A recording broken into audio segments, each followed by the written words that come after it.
नमस्कार मित्रांनो, मी धनश्रीज किचनमध्ये आपल्या सर्वांचं मनापासून स्वागत आहे। तर आजच्या व्हिडिओमध्ये आपण पाहणार आहोत कारळ्याची चटणी।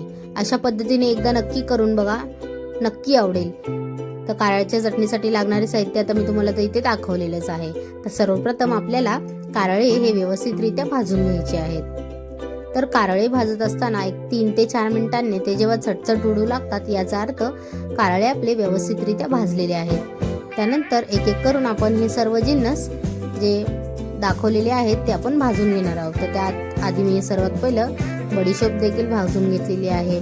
त्यानंतर तीळ थोडेसे लालसर रंगावर येईपर्यंत भाजून घेतलेले आहेत।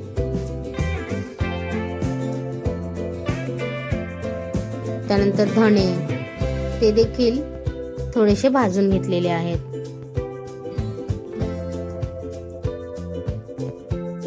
काश्मीरी लाल मिरची,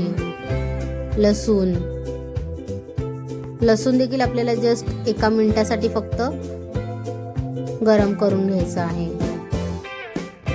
त्यानंतर आता आपण यामध्ये थोडंसं जिरं भाजून घेणार आहोत।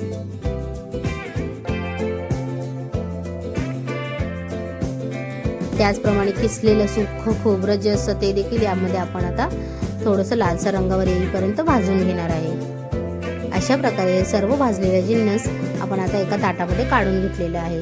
आणि आता हे माझं जरा जास्त प्रमाणात असल्यामुळे मी ह्याला अर्ध करून वाटून घेणार आहे।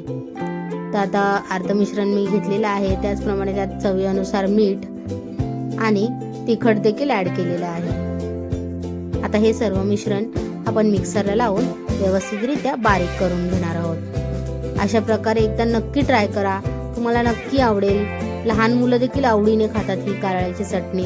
तर तुम्हाला आमची ही जर कारळ्याची चटणीची रेसिपी आवडली असेल तर नक्कीच धनश्रीज किचनला लाईक करा, शेअर करा आणि सबस्क्राईब करा। धन्यवाद।